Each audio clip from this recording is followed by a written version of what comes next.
پھر دوسرا گناہ کرتا ہے، پھر دوسرا نقطہ لگ جاتا ہے، پھر تیسرا گناہ کرتا ہے، پھر تیسرا نقطہ دل پہ لگ جائے، حتیٰ کہ اس کا دل سارا کالا ہو جاتا ہے۔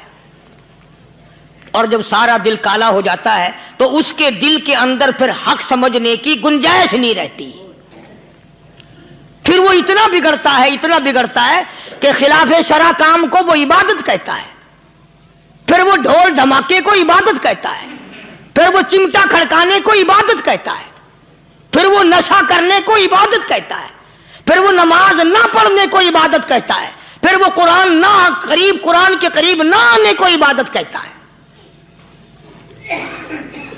حالانکہ بزرگوں کا یہ طریقہ کار نہیں۔ سائیں توکل شاہ صاحب سب کا رحمت اللہ علیہ، امبالے شہر میں مزار ہے، حضرت کے واقعات میں لکھا ہے کہ جب کوئی عالم، جب کوئی قاری، جب کوئی بزرگ قرآن پڑھتا یا کچھ بیان کرتا، اگر قرآن پڑھتا غلطی کرتا، ہاں یہ بات سمجھ لو کہ سائیں شاہ صاحب جو تھے ان پڑھ تھے،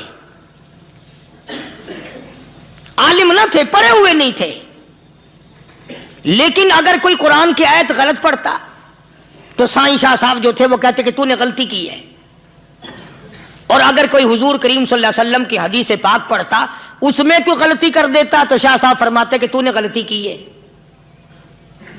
تو ایک دن مولویوں نے، عالموں نے، قاریوں نے مشورہ کر لیا اور کہنے لگے آؤ شاہ صاحب سے پوچھیں گے کہ ان کو، یہ پڑھے ہوئے تو ہے نہیں، ان کو پتہ کیسے چلتا ہے، آیت غلط پڑھی گئی یا حدیث پاک غلط پڑھی گئی، ان کو پتہ کیسے چلتا ہے؟ تو اللہ والے کی خدمت میں پہنچے اور جا کے یہ سوال کر دیا، اللہ والے سے یہ سوال کر دیا۔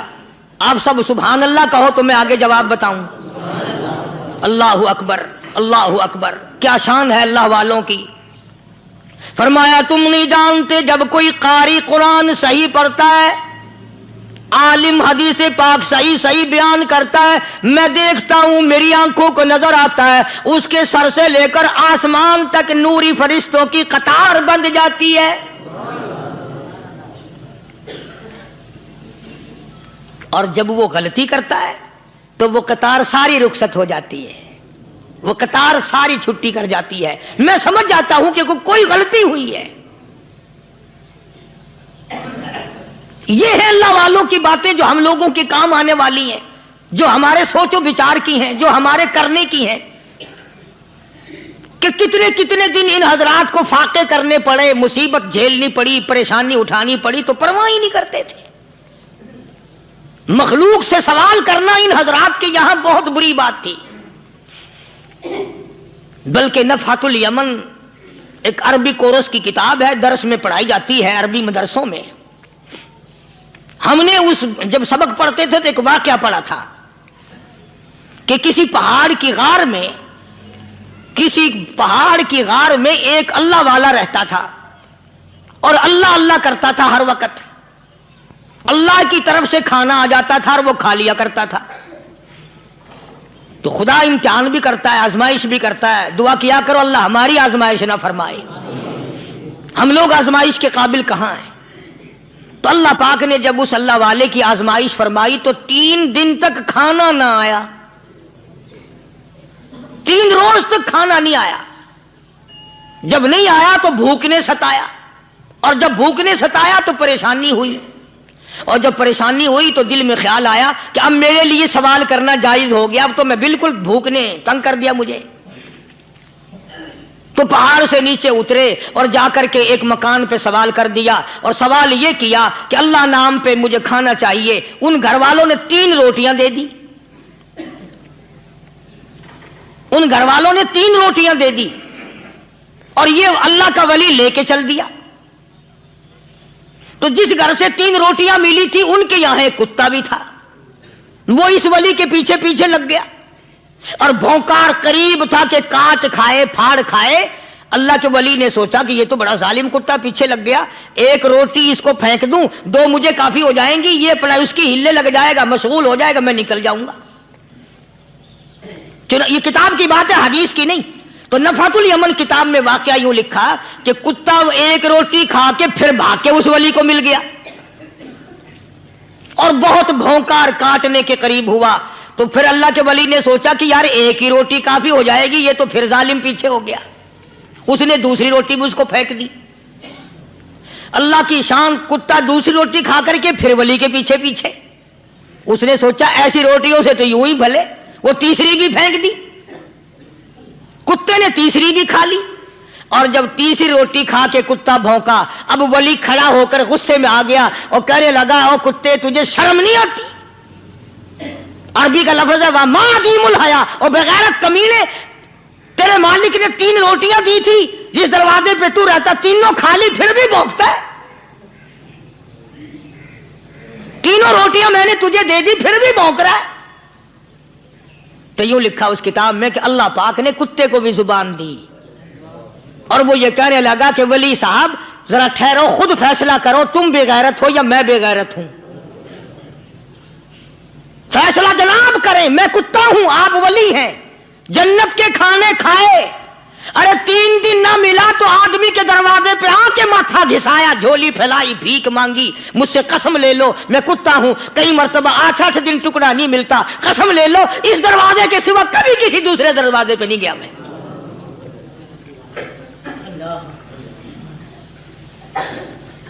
تجربہ کر لو، 3 دن کتے کو ٹکڑا ڈالو، چوتھے دن دم ہلا کر تمہارے پاؤں میں لٹے گا۔ ساری عمر گزر گئی اس مالک کا دیا ہوا کھاتے ہوئے پیتے ہوئے، آج بھی تجھے اس مالک کا دروازہ سمجھ نہیں آیا۔ پانی وہ پلاتا والذی ہوا یطعمنی ویسقین وَإِذَا مَرِضْتُ فَهُوَ يَشْفِينِ،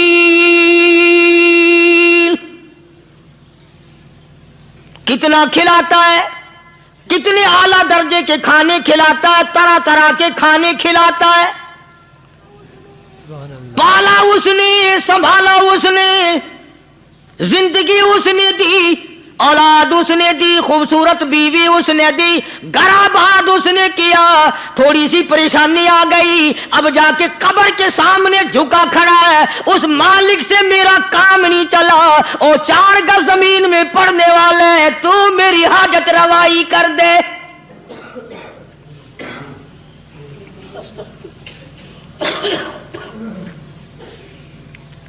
کون سے ولی نے یہ تعلیم دی، کون سے ولی نے یہ ترغیب دی؟ خواجہ قطب الدین بختیار کاکی رحمت اللہ علیہ، بابا فرید الدین شکر گنج رحمت اللہ علیہ کا پیر ہے۔ اتنے اللہ والے لوگ تھے، اتنے اللہ والے لوگ تھے۔ خواجہ قطب الدین بختیار کاکی رحمت اللہ علیہ کا آخری وقت دلی شہر میں آ گیا، نہ دولت تھی، نہ کوٹھی تھی، نہ بنگلہ تھا، فقیری، ہائے ہائے، عجیب بادشاہت ہوتی ہے ان لوگوں کی، بادشاہ ان کے دروازوں پہ آیا کرتے تھے۔ خواجہ ابو الحسن خرقانی رحمت اللہ علیہ بزرگ گزرے ہیں، محمود غزنوی کا زمانہ ہے۔ محمود غزنوی مرحوم بادشاہ نیک آدمی تھا، خواجہ ابو الحسن خرقانی رحمت اللہ علیہ کی خدمت میں آیا اور حضرت نے یوں پوچھ لیا، فرمایا محمود 2-4 دن پہلے بھی تو سنا تھا کہ تم ادھر آئے ہو، مجھ سے مل کے نہیں گئے؟ تو کہنے لگا حضرت سرکاری دورے پہ آیا تھا، سرکاری دورے کی لپیٹ میں اللہ والے کی زیارت کو بے ادبی سمجھتا ہوں، اللہ والے کی زیارت کرنے آؤں، کام کوئی اور لے کر آؤں اور اللہ والے کی زیارت کروں؟ میرے نزدیک یہ بے ادبی ہے۔ فرمایا آج ارادہ کر کے آئے ہو؟ کہ جی ہاں ارادہ کر کے آیا ہوں۔ باتیں ہوتی رہی، محمود کہنے لگا حضرت آج بہت بڑا کام لے کر آیا ہوں، دعا فرماؤ، سومناتھ کے مندر پہ حملے کا ارادہ ہے، 70 راجاؤں کی فوج آئیں گی، 70 بادشاہوں کی فوج آئیں گی، 70 راجا ہندو اپنی فوج لے کر آئیں گے، میں اکیلا مسلمان مقابلے میں آؤں گا، دعا فرماؤ وہ قادر کریم مجھے فتح عطا فرمائے۔ کیسی نیت لے کر آیا کرتے تھے بادشاہ لوگ فقیروں کے دربار میں۔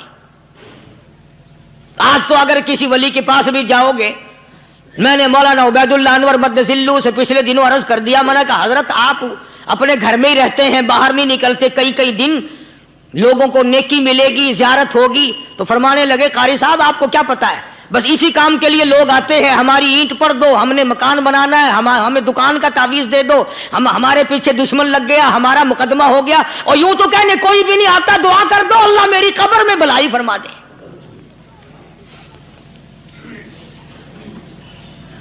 تو محمود غزنوی نے خواجہ ابوالحسن خرقانی سے درخواست کی کہ آپ دعا فرمائیں۔ اللہ والے نے دعا بھی فرمائی اور اپنا مصلی دے دیا۔ یوں فرمایا محمود جب مشکل وقت آ جائے اس مصلی پہ کھڑے ہو کر 2 رکعت نماز ادا کرنا۔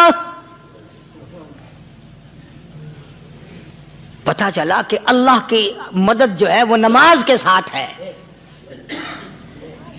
میں تمہیں بھی بتاتا ہوں، ولی تو میں نہیں، جب بھی کوئی پریشانی آئے، جب بھی کوئی تکلیف آئے، فرمایا استعینوا بالصبر والصلاۃ،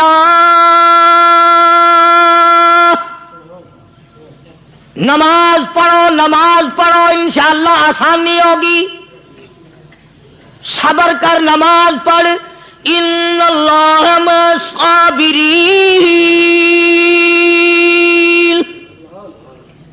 اللہ پاک صبر کرنے والوں کا ساتھی ہے، صبر بھی کرتا جا، نماز بھی ادا کرتا جا، جس سے تیرا بگاڑ ہے یوں بھی سوچتا جا میری طرف سے کوئی ظلم نہ ہو جائے، میں مارا جاؤں گا۔ چھلا ساتھ لے کر چلا گیا اور اپنی فوج کو لے کر کے سومناتھ کے مندر پہ حملہ کر دیا۔ مسلمان فوج بڑا سفر کر کے آئی تھی، دور سے آئی تھی، تھکی ہوئی تھی، چور چور تھی، اتنے حالات نہ تھے، اتنے ہتھیار نہ تھے، 70 راجاؤں کی فوج کے مقابلے میں مسلمانوں کو شکست ہو گئی۔ محمود غزنوی کو خبر دی گئی بادشاہ شکست ہو گئی۔ محمود نے 2 رکعت نماز ادا کی، اور یہ بھی بتا دوں اللہ والوں کا اتنا ادب کیا محمود غزنوی نے کہ اس مصلی پہ کھڑے ہو کر نماز نہیں پڑھی، اس کو سر کے اوپر رکھ کے نماز پڑھی۔ مصلی اللہ والے کا سر پہ رکھ لیا اور نماز پڑھی خدا کے حضور میں، اور پھر سر سجدے میں رکھ دیا۔ او میرے پروردگار بے نیاز خالق و مالک، میں گناہگار سہی، میں سیاکار سہی، میں تیرا بندہ ہوں۔ او میرے مولا مقابلہ کفر سے ہے، حق پرستوں کی نہ کی تو نے گر دل جوئی نہیں، تانا دیں گے بت کے مسلم کا خدا کوئی نہیں۔ او میرے پروردگار آج مجھے ذلیل نہ کر، آج میری شکست نہ کر، آج مسلمانوں کو شکست نہ دے۔ اور بے نیاز پروردگار کافر کہیں گے ان کا خدا کہاں گیا؟ بس محمود غزنوی نے اللہ کے حضور میں نماز ادا کی اور دامن پھیلایا اور سر سجدے میں رکھا، وہ اطلاع ملی کہ شکست فتح میں بدل گئی۔ چنانچہ جمعے کا خطبہ محمود غزنوی نے سومناتھ کے مندر کے اندر دیا۔ اس قدر اللہ والوں کو دلچسپی تھی ان معاملات سے کہ قوم کے لیے بھلائی ہو، ملک کے لیے بھلائی ہو، عوام کے لیے آخرت کی دنیا کی بھلائی مقصود تھی۔ خواجہ قطب الدین بختیار کاکی رحمت اللہ علیہ دلی شہر میں رہتے ہیں، بادشاہوں کا زمانہ ہے۔ اللہ اللہ کیا عجیب لوگ تھے۔ آج تو اچھے بھلے دیندار طبقہ نماز پڑھانے والوں کو نماز کے، غسل کے، وضو کے مسائل معلوم نہیں۔ دوستو ایسا وقت تھا سلطان صلاح الدین خلجی رحمت اللہ علیہ کو بادشاہ ہو کر عربی کی بہت بڑی 4 جلدوں میں کتاب ہے ہدایہ، بادشاہ صلاح الدین خلجی کو زبان نہیں آتا، اتنی بڑی عظیم کتاب زبان نہیں آتی۔ وہ بادشاہ بھی ہوا کرتے تھے اور ولی بھی ہوتے تھے۔ سلطان عالمگیر رحمت اللہ علیہ بہت بڑا بادشاہ ہو کر، اورنگزیب ہے، عالمگیر ہے، اتنا بڑا عظیم بادشاہ، مگر حضور کریم صلی اللہ علیہ وسلم کی 5000 حدیث پاک اس بادشاہ کو زبان نہیں آتی، اور قرآن کا حافظ تھا، قرآن کا قاری تھا، قرآن کا عالم تھا، قرآن کا مفسر تھا، ولی بھی تھا، بادشاہ بھی تھا، اللہ والا بھی تھا، اور اتنا خوف تھا دل میں تمہیں کیا بتاؤں۔ اللہ اکبر، بادشاہ ہو کر کے کپڑا خریدا، مزدوری کر کے کپڑا خریدا بادشاہ نے، اور کپڑا خرید کر اس کی ٹوپیاں اپنے ہاتھوں سے سی۔ عالمگیر رحمت اللہ علیہ نے اس کی ٹوپیاں اپنے ہاتھوں سے سی، اور چاندنی چوک دلی میں کھڑے ہو کر فروخت کی، بیچی، 6-7 روپے جمع کر کے ایک تھیلی میں بند کر کے اوپر لکھا عالمگیر کا کفن ان پیسوں سے خریدا جائے۔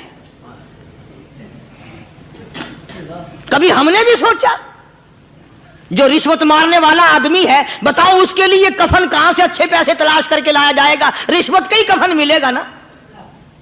جو آدمی ملاوٹ کر کے پیسے کماتا ہے، فنکاری کر کے پیسہ کماتا ہے، دغا اور فریب کر کے پیسے کماتا ہے، تو آج ہمارا کفن بھی صحیح نہیں، کفن بھی دغا والا، فریب والا، ملاوٹ والا۔ بلکہ تم تو کہتے ہو کہ آج کل کھانے کے لیے خالص کچھ نہیں ملتا، میں کہتا ہوں میت کو غسل دینے کے لیے پانی خالص نہیں ملتا، یہ جو ہم موٹریں نلکے لگاتے ہیں یہ پیسے کون سے ہمارے خالص ہیں؟ جو صابن میت کو مل رہی ہیں کون سے پیسوں کا خریدا ہوا ہے؟ جو خوشبو میت کو لگ رہی ہے کون سے پیسوں کی خریدی ہوئی ہے؟ جو کفن پڑ رہا ہے وہ کیسے پیسوں کا کفن ہے؟ اور میں آگے بڑھ کر کے کہتا ہوں جو کندھوں پہ اٹھائے جا رہے ہیں وہ کون سے کتب ہیں، کون سے ابدال ہیں؟ جس نے میت کو غسل دیا ہے کبھی معلوم کیا کہ وہ کتنا بڑا نیک آدمی ہے؟ یہ تو ہمارے آخری وقت کا حال ہے، اور اس طرف کسی کا دھیان نہیں، سوچ نہیں، بچار نہیں، قطعی طور پر اندھے ہو جاتے ہیں۔ او میاں ٹھیک ہے جو کچھ ہو رہا ہے۔ اچھا ایک بات عرض کروں، اللہ تبارک و تعالیٰ کے یہاں جب ہم جائیں گے، اگر اور سارے معاملات کو چھوڑ دو، اللہ پاک یہی پوچھ لے کہ میاں یہ کفن جو پہن کے آیا یہ کیسا ہے؟ یہ جو کفن پہن کے آیا یہ کیسا؟ ہم کیا جواب دیں گے؟ بادشاہ عالمگیر رحمت اللہ علیہ نے تھیلی پہ لکھ کر کے بند کر کے رکھ دیا، جب میرا انتقال ہو جائے، میری موت آ جائے، جب میں دنیا سے رخصت ہو جاؤں، جب میں دنیا سے چلا جاؤں، میرا آخری لباس جو میں نے ساتھ لے کے جانا ہے، وہ شادی کے جوڑے دنیا تیار کرتی ہے، سفر کے جوڑے دنیا تیار کرتی ہے، غیر ملکوں میں جانے کے لباس دنیا تیار کرتی ہے، ادھر ادھر جانے کے لیے، تقریبوں میں جانے کے لیے جوڑے لباس پوشاک دنیا تیار کرتی ہے۔ اور میں کہتا ہوں لوگوں، قبر کی پوشاک ہم کب تیار کریں گے؟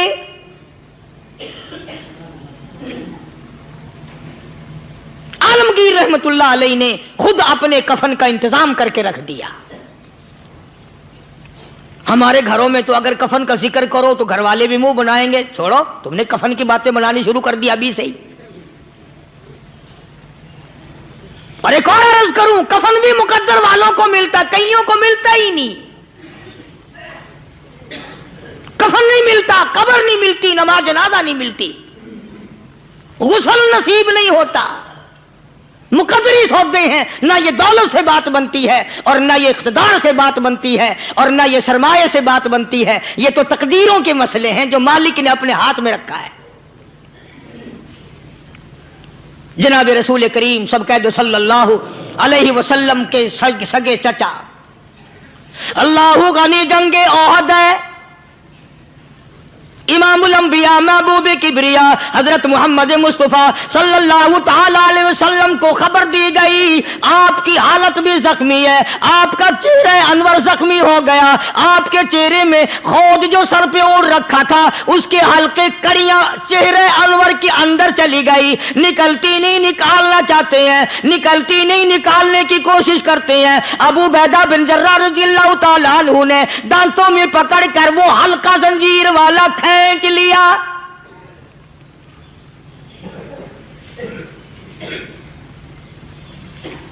اللہ غنی ادھر خون کا پھوارا چھوٹا، خون کا پھوارا چھوٹا. اللہ، عرش الہی سے آواز آئی، جبریل. پل جھپکنے کے برابر جبریل ساری دنیا کا نظام طے کر سکتا ہے. توجہ، اللہ نے آواز دی، جبریل. عرض کیا حضور. فرمایا یاد رکھ، اگر میرے محبوب کا خون زمین پہ گر گیا تو پھر تو جبریل کا آئے گا. سدرۃ المنتہا سے سیکنڈ تو بڑی چیز ہوتی ہے، پل جھپکنے سے پہلے جبریل نے آ کر اس خون کو سنبھالا ہے. اتنی عظمت ہے سرکار مدینہ صلی اللہ علیہ وسلم کی اللہ تبارک و تعالیٰ کے یہاں اور ہر پیغمبر کی. ابراہیم علیہ الصلوۃ والسلام کو وقت کے بادشاہ نے منجنیق میں بٹھا کر یوں آگ میں پھینک دیا، اس منجنیق میں سے، پنگوڑے میں سے خلیل نکل چکا. آواز آئی جبریل. جواب ملا حضور کہ میرا خلیل کو کیا ہوا؟ حضرت جبریل کو حکم ہوا، یاد رکھ اگر خلیل کا ایک بال بھی جل گیا تو جبریل کس کام کا؟ اللہ تبارک و تعالیٰ کے فرشتے نے پہلے پہنچ کر آگ پہ پر بچھا دیے.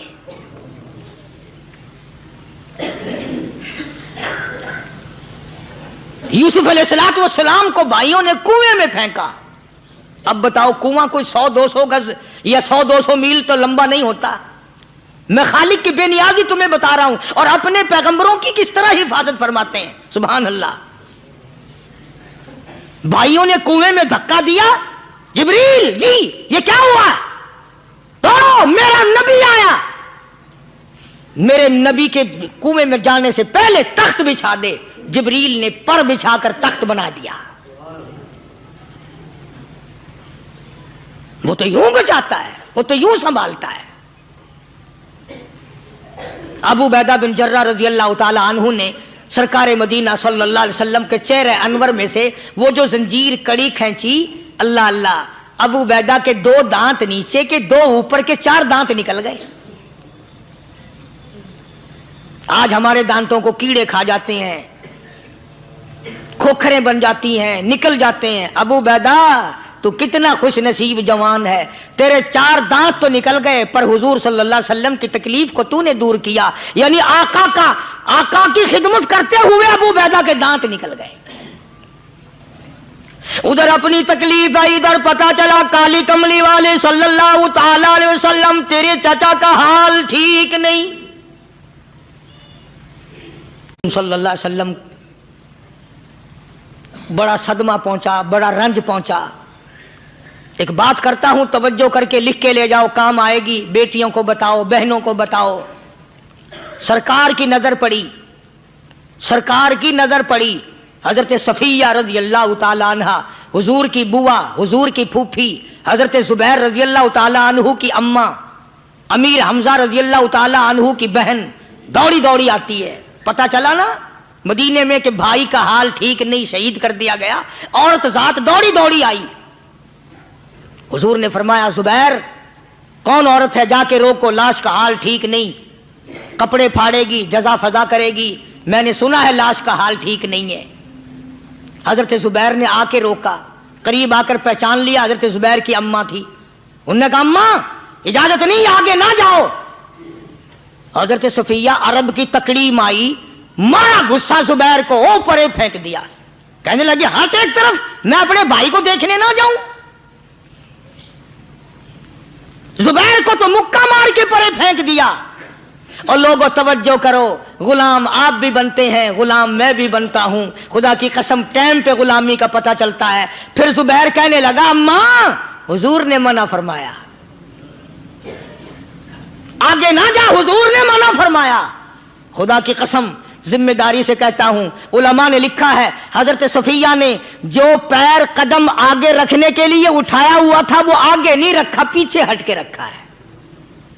میرے نبی کے فرمان کے خلاف نہ ہو جائے، میرے نبی کے ارشاد کے خلاف نہ ہو جائے. اگر خلاف ہو گیا تو میں ماری جاؤں گی. اور وہیں رک گئی، کہنے لگی اور زبیر بیٹے جاؤ، میرے محبوب سرکار مدینہ صلی اللہ تعالی علیہ وسلم سے جا کے کہو میں نے لاش کا حال سن لیا ہے، مجھے سب کچھ پتہ چل گیا ہے، جا کے کہو بے شک میں عورت ہوں لیکن گھبراؤں گی نہیں، جب سے میں نے تیرا کلمہ پڑھا ہے میں نے صبر کرنا بھی سیکھ لیا ہے۔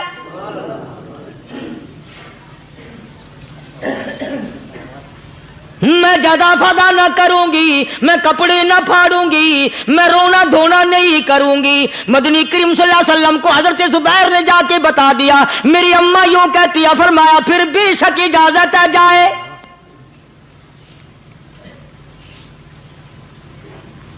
آج کی کوئی مائی ہوتی اتنا حال دیکھ کر بھائی کا نہ جانے ہارٹ فیل ہو جاتا۔ صفیہ نے آ کے دیکھا اپنے بھائی سیدنا امیر حمزہ کے دونوں کان نہیں، ناک نہیں، لب نہیں، 11 ٹکڑے ہوئے پڑے ہیں، روتی نہیں، گھبراتی نہیں، دھڑام سے گرتی نہیں، چہرہ نہیں پیٹتی، ماتم نہیں کرتی، کھڑی ہو گئی، کہنے لگی آ میرے پروردگار میرے بھائی کی قربانی قبول فرما،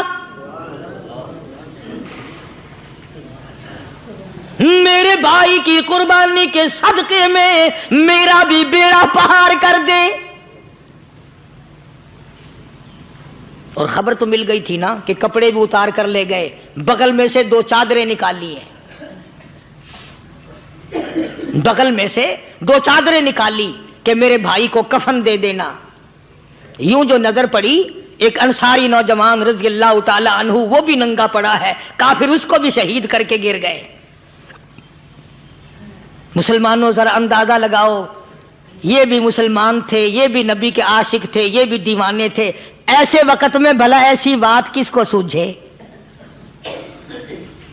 ماں جایا بھائی ہو، سگا بھائی ہو، اچھی محبت اور تعلق ہو بہن بھائی کا، اور سید الشہداء حضور نے فرمایا ہو وہ ننگا پڑا ہے، 11 ٹکڑے ہوئے پڑے ہیں، ایسے وقت میں ایسی بات کون سوچے؟ صفیہ کہنے لگی لوگوں ایک چادر اس بھائی کو دو جو میری ماں کے پیٹ سے پیدا ہوا، ایک چادر اس بھائی کو دو جو محمد کے کلمے نے میرا بھائی بنا دیا ہے،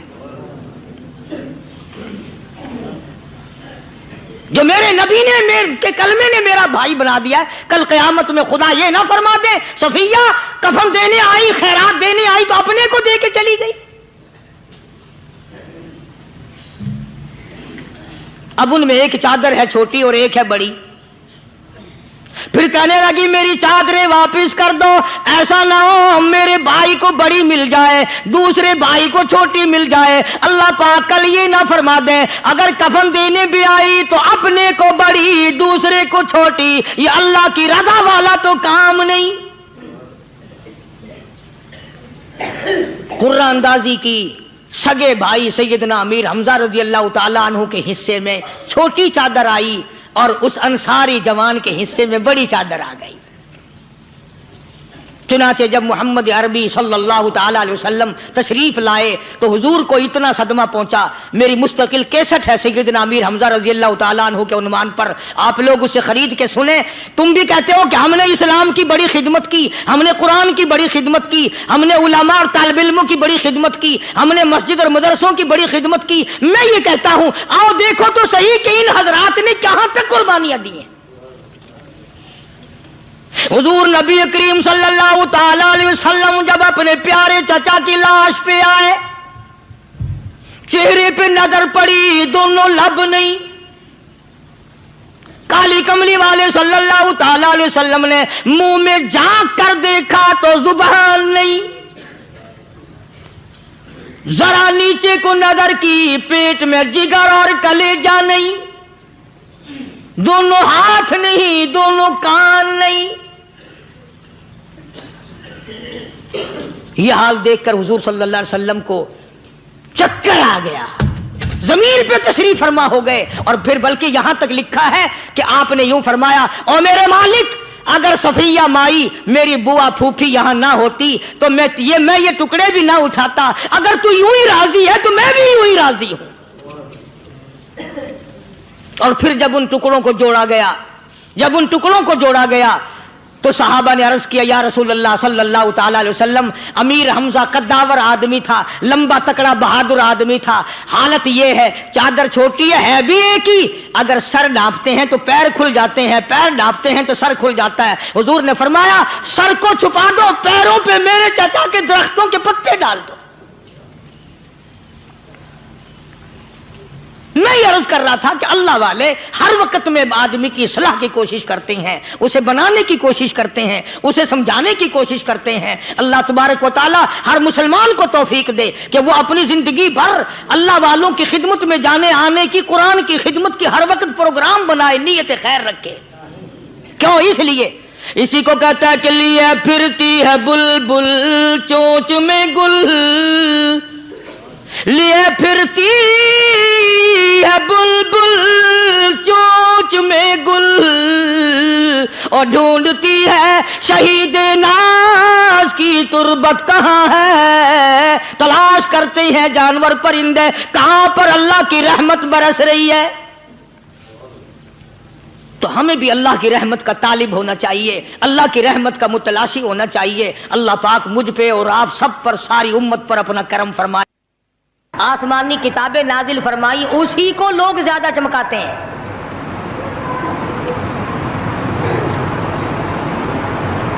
خدا اس بات کو گوارا ہی نہیں کرتا کہ میری طرف سے بغیر میرے اعلان کے کوئی ذرہ برابر اعلان کر سکے۔ وہ کسی قلندر کو، کسی ملنگ کو، کسی کو اختیار نہیں دیتا۔ جن کا خدا جیتا جاگتا حی و قیوم قائم دائم ہے وہ تو ایسا ہے، اور جن کا خدا کبھی پیدا ہوتا ہے کبھی مر جاتا ہے ان کی میں بات نہیں کرتا۔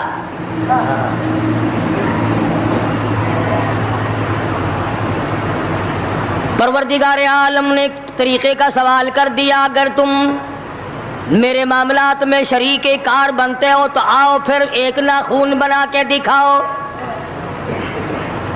ایک بال بنا کے دکھاؤ، درخت کا ایک پتا بنا کے دکھاؤ، پتھر کا ایک روڑا بنا کے دکھاؤ، مٹی کا ایک ذرہ بنا کے میرے سامنے لاؤ۔ پروردگار عالم نے فرمایا چلو تم سے گائے کیا بنواؤں گا، بھینس کیا بنواؤں گا، بکری کیا بنواؤں گا، زمین و آسمان تم کیا بناؤ گے، چاند سورج ستارے کیا بناؤ گے، انسان تو بنانا تمہارے بس کا کام کہاں ہے۔ لَن يَخْلُقُوا ذُبَابًا، تم مجھے مکھی کا ایک پر بنا کے تو دکھاؤ۔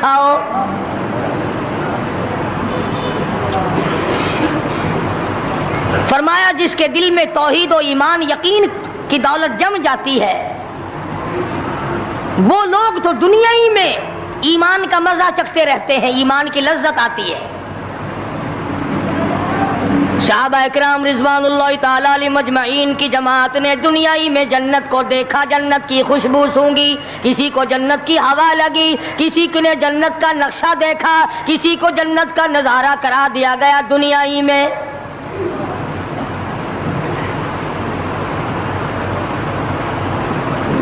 خوش نصیب تھے وہ لوگ جنہوں نے محنت سے اپنی آخرت کو بنایا، اپنی قبر کو بنایا، اپنی تمام تر زندگی میں کبھی بے فکری سے بسر نہ کی، رات کو سوچا، دن کو سوچا، صبح کو خیال کیا، شام کو خیال کیا۔ یہ ناپائیدار زندگی ہے، یہ ختم ہونے والی زندگی ہے، اس لیے مجھے دائمی زندگی کی کچھ تیاری کرنی چاہیے۔ ان لوگوں نے کمائی کی اور محمد کریم صلی اللہ تعالی علیہ وسلم کے ساتھ رہے، دنیا ہی میں ان کو جنت کے مزے آیا کرتے تھے۔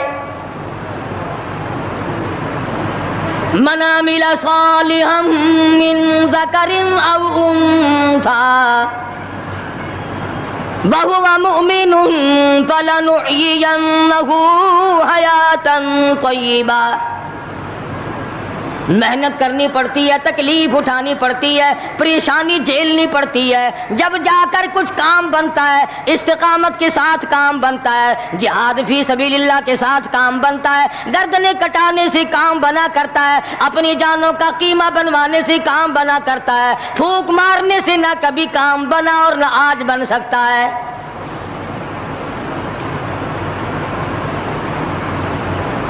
علماء کرام میں بے شمار لوگ اس قسم کے آئے جو استقامت کا پہاڑ ثابت ہوئے۔ ان میں سے بعض نے یہ لکھا ہے کہ بعض مرتبہ کھانے میں ایسا مزہ آتا تھا جیسے جنت کے کھانے کا مزہ آتا ہے۔ شاہ عبد الرحیم صاحب رائے پوری رحمہ اللہ،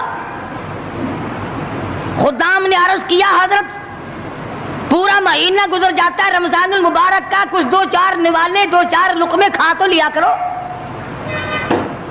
تو فرمانے لگے میں اللہ پاک کا قرآن کریم دن کو پڑھتا ہوں، رات کو پڑھتا ہوں، سارا دن تلاوت کرتا ہوں، ساری رات تلاوت میں لگا رہتا ہوں، اور لوگوں تمہیں کیا معلوم ہے جب میں خدا کا قرآن پڑھتا ہوں میرے منہ میں جنت کے پھلوں کا مزہ آتا رہتا ہے۔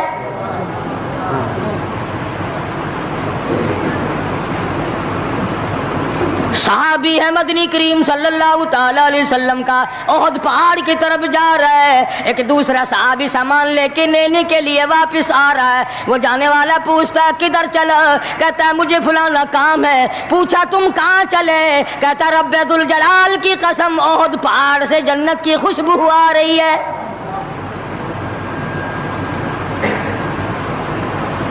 پہاڑ تھے یہ لوگ، ارادے کے استقامت اس قدر مضبوط تھی، دنیا کی کوئی طاقت ان لوگوں کو نہیں ہلا سکی۔ سید عطا اللہ شاہ صاحب بخاری رحمہ اللہ، علماء اکرام کی پگڑی تھی، علماء کے آبرو تھے شاہ صاحب، علماء کی عزت تھی۔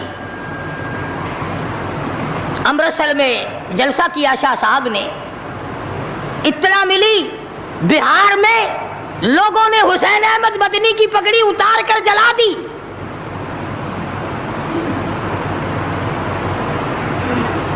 بخاری نے جلسہ کیا، لوگوں نے جستجوانہ نگاہوں سے دیکھا کہ آج بخاری سٹیج پہ ننگے سر کیوں آیا؟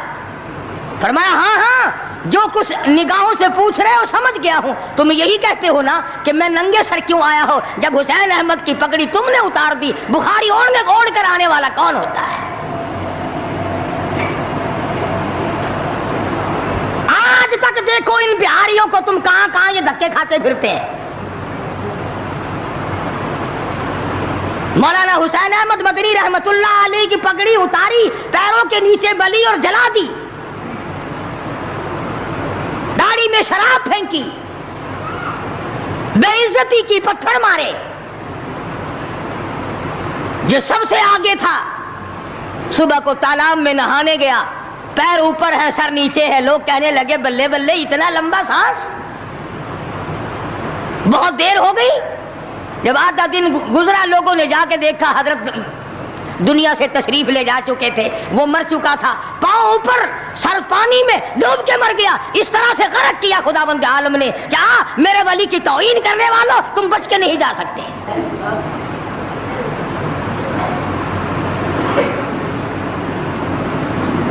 جلندھر کے اسٹیشن پہ مولانا کی توہین کرنے والا یہاں فیصل آباد میں آیا، لوگوں نے اٹھا کر بھٹے کی چمنے میں ڈال کر خاک کر دیا۔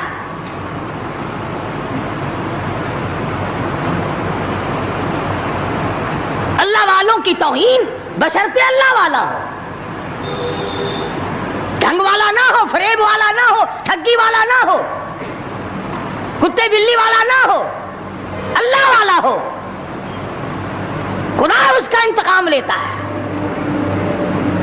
کلکتے میں مولانا ابوالکلام آزاد رحمہ اللہ کی بیگم بیمار ہے، مولانا ابوالکلام آزاد رانچی جیل میں ہے۔ بیگم آزاد نے خط لکھا، اطلاع دی میں بڑی شدید بیمار ہوں، ایسا معلوم ہوتا ہے میرا آخری وقت ہے، مجھے آ کر کے مل جاؤ، بڑی جلدی ہے، میری بڑی تمنا ہے، بڑی آرزو ہے۔ مولانا نے جواب دے دیا اگر تیرا آخری وقت قریب ہے کلمہ پڑھتی چلی جا، استغفار کرتی چلی جا، قرآن کریم کی تلاوت کرتی کرتی رخصت ہو جا، اللہ اللہ کرتی رخصت ہو جا، میں تجھ سے ملنے کے لیے انگریز ظالم کے سامنے ضمانت کی بھیک مانگنے کو تیار نہیں۔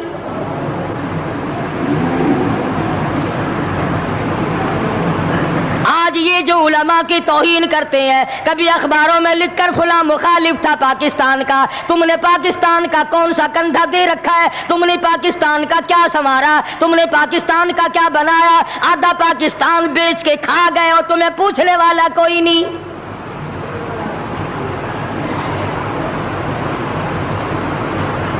مولانا ابو الکلام آزاد رحمہ اللہ نے جواب دے دیا، وہ ایسے خوددار لوگ تھے، وہ ایسے اللہ والے لوگ تھے کہ انہوں نے ظالم کے سامنے ضمانت کی بھیک مانگنے سے انکار کر دیا۔ اور یہ صرف ایک یہ نہیں، اس قسم کے ہزاروں تھے۔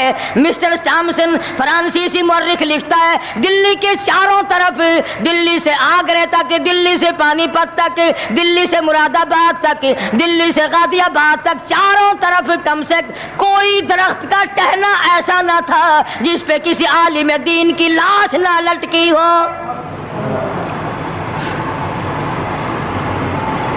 اور چوری کھانے والوں تمہیں کیا پتا ہے، پاکستان کو بھون بھون کر کھانے والوں تمہیں کیا پتا ہے، پاکستان کی قوم کا چمڑا اڈھیڑنے والوں تمہیں کیا معلوم ہے، پاکستان کی آبرو برباد کرنے والوں تمہیں کیا معلوم ہے، پاکستان کی عزت کو تباہ کرنے والوں تمہیں کیا معلوم ہے کہ علماء کرام کا کیا کردار ہے۔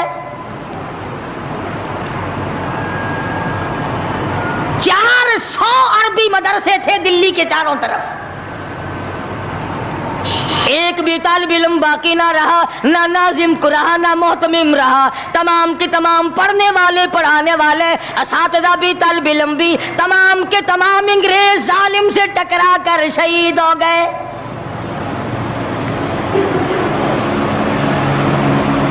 مولانا ابو الکلام آزاد رحمہ اللہ نے جواب دے دیا، بیگم آزاد کا انتقال ہو گیا، بیگم آزاد کا انتقال ہو گیا۔ مولانا آزاد کی بیوی کا جنازہ کلکتے کی بازاروں سے نکل رہا ہے۔ وہ مسلمان جو انگریز کا پیشاب چاٹا کرتے تھے، جو انگریز کی لید چاٹا کرتے تھے، انگریز کے گھوڑوں کی، میموں کا تھوک چاٹنے والے مسلمان بیگم آزاد کے جنازے پہ لٹھ برسائے، لٹھ مارے مولانا آزاد کی بیگم کے جنازے پہ۔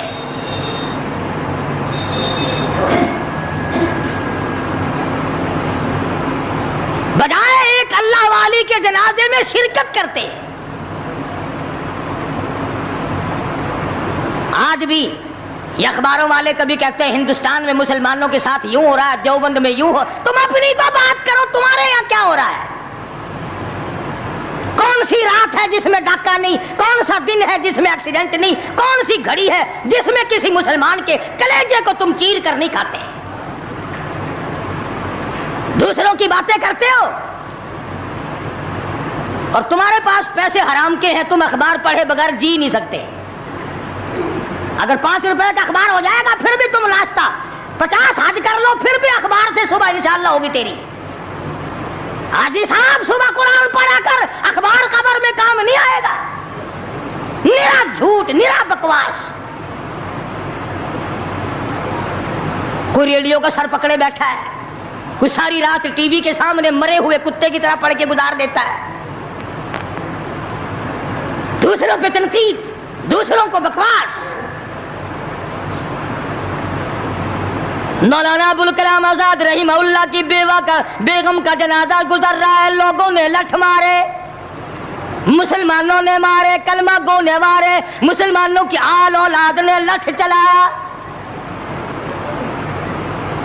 سید عطا اللہ شاہ صاحب بخاری رحمت اللہ علیہ کو پتہ چلا، تیسرے چوتھے دن تشریف لے گئے، بن بلائے گئے، وہاں جا کر کے لوگوں کو للکارا، فرمایا لوگوں تم نے اس عفیفہ کے جنازے پہ لٹھ جلایا، تم نے اس سیدہ کے جنازے پہ لٹھ چلایا جس کو بے نقاب تو کیا تم نے کبھی با نقاب بھی نہیں دیکھا۔ لیڈر کی بیوی تھی، عالم کی بیوی تھی، بہت بڑے سیاستدان کی بیوی تھی، کلکتے کے لوگوں نے مولانا ابو الکلام آزاد کی بیوی کو کبھی بغیر پردے تو کیا پردے میں بھی نہیں دیکھا۔ آج تو جب تک ساتھ لے کر بازار میں سے گزر نہ جاؤ اس وقت تک لیڈری نہیں چمکتی، کم سے کم پتہ تو چلنا چاہیے نا اس کے گھر میں مال کیسا ہے۔ اور اب تو بلکہ جب نکاح ہوتا ہے تو اسی وقت دلہے دلہن کا اخبار میں فوٹو آتا ہے کہ دلہا کس بھاؤ کا، دلہن کس بھاؤ کی ہے۔ شرم نہیں آتی مسلمان کہلاتے ہوئے۔ ادھر کی بارات میں بھی حاجی، ادھر کی بارات میں بھی مسلمان اور نمازی،